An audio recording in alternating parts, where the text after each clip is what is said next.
Hey guys, so I wanted to come in to kind of share some tips for saving and budgeting in the city. Sometimes I get questions from a previous video about people who are either moving and they want to save, or people who are just looking to get options as far as budgeting because they love to either like shop a lot or whatever the case is.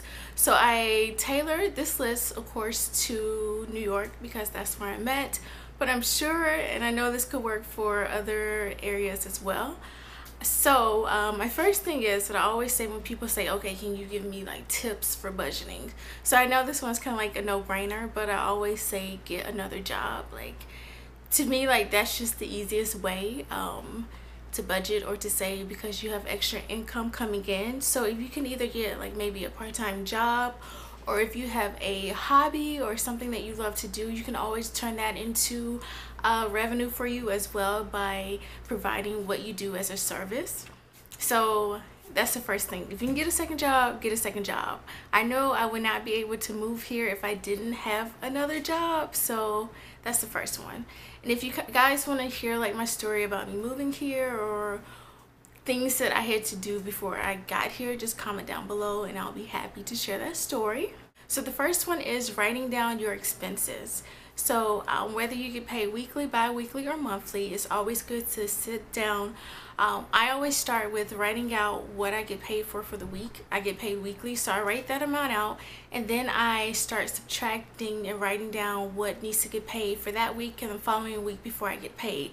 So a tip is I always put in my laundry fee, which is usually I wash my clothes, I don't send them off, so I usually take out like $20 for the Subway, $20 for laundry, and then usually I will put $40 on my Subway card.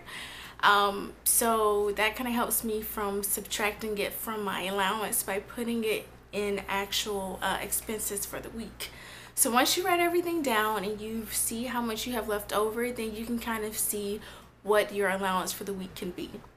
So after you've done that, I always recommend going straight to the ATM and getting cash out. Cash makes it easier for you to not spend as much because you're more conscious of what you're spending and how you're spending it and why. That's just like the first thing. Go to the ATM, because I'm so bad at just like heading to work and like swiping for like a $8 smoothie, right, which is ridiculous. So if I had cash and I had to pay like $8 for the smoothie, I probably wouldn't have gotten it. I would have went to like a stand and got like a $5, $6 one. So but the stands don't take debit cards, so just get cash. So another tip is kind of following up with taking your cash out. The next thing would be is to determine your wants versus your needs. Like for me, instance, like I really been wanting some Havana twists.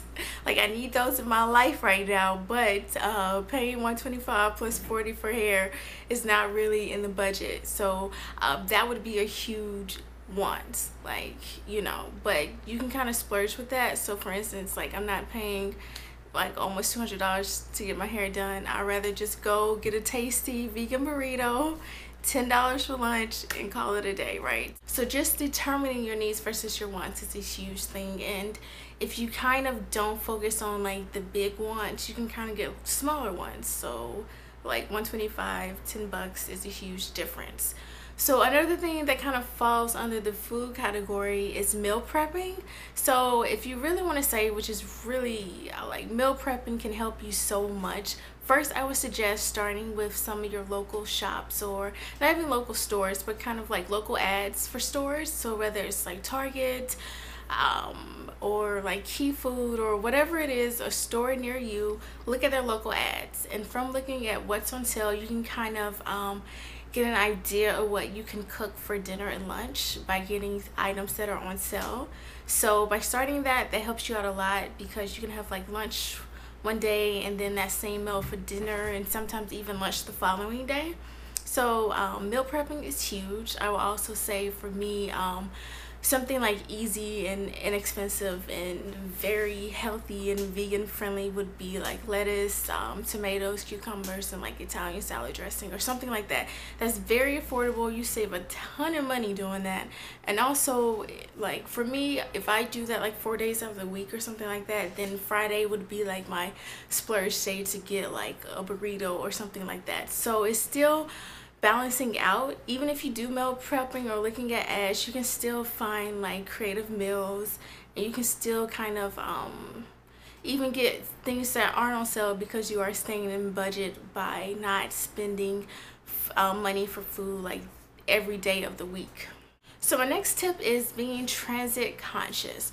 So for me, when I was staying in Brooklyn Heights, I would walk from like Brooklyn Heights to the Target, which is like maybe like a 20-minute walk or so like that, but that beats like paying almost $6 for a transit fee. So if you can like walk to the grocery store and you have a cart, just walk to the grocery store.